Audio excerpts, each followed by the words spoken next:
In tonight's consumer investigation, an oil change, a blown engine, and an insurance fight are all coalescing into a big mess. A local woman reached out today after she was driving down the highway and her car just stopped. That's where News 10 NBC's Deanna Dewberry picks up the story. This is where things get really interesting. She soon learned why her car stopped. The oil filter was gone, causing catastrophic engine failure. And then the finger pointing began, and a young mother is without a car. Jada Gibson has not been able to drive her 2016 Ford Escape for more than 2 months. The engine is shot. I had got inspection, oil change, and other work done on October 21st. Routine maintenance, or so she thought. A month later, I saw the oil light warning light come on for the first time. And given the recent service, I reasonably believed I needed to go back to the mechanic. Maybe he just needed to look at it. She was on her way to the airport, so she decided to park the car and take it to her mechanic when she returned. I was driving from the airport and the whole time I thought it was the oil thing, but then again, something didn't feel right. So it was it started, you just hear a lot of clunking and stuff like that. And this is why. She says her mechanic sent her this picture telling her the oil cap and filter were gone.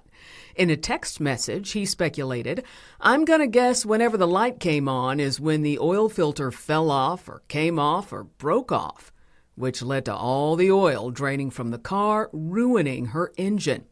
The owner of the shop, Star & Sons Automotive, didn't answer my calls or text messages or emails, so I went to see him. But I have no comment. I have nothing to say. It has nothing to do with me. Well, actually, if you're the one that left the cap off, it does have something to do with you. Cap off. But it happened at your shop, right? Okay.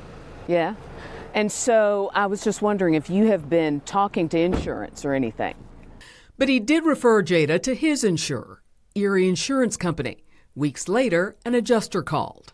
And that's when they told me that they'll pay 70% for the simple fact that I didn't stop my car immediately after I heard all that and have it towed over to the shop. So the insurer was right about that. If your red oil light comes on, you need to immediately pull over. Of course, you want to do it as safely as possible. You then need to put that baby in park, turn off your engine, and call a tow truck. On Ford's website, it warns that if a red oil light comes on, do not resume your journey, even if it appears your oil levels are okay. But Jada says she had no idea that driving her car could damage her engine, and she shouldn't be held responsible. There's no comparative fault. So says Amy Bach, who argues the insurer should pay in full. She's the executive director of the consumer group United Policyholders. They're just testing her to see if she's going to be that squeaky wheel that pushes back, and so she needs to push back. And Jada says this text message strengthens her argument. She says before she left on her trip, she sent the mechanic this message, telling him that her oil light was on, the engine was knocking, there were metal shavings. But instead of warning her to stop driving the car immediately, he said she could drop her car off when she returned. And during the drive to his garage, the engine stopped and the damage was done.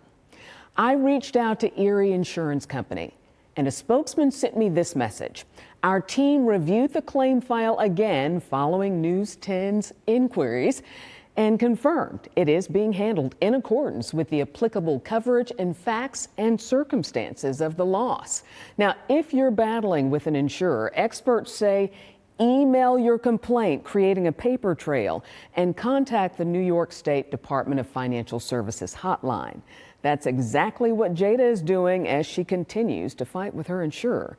I have all that contact information that you need in the body of this story on our website, WHEC.com.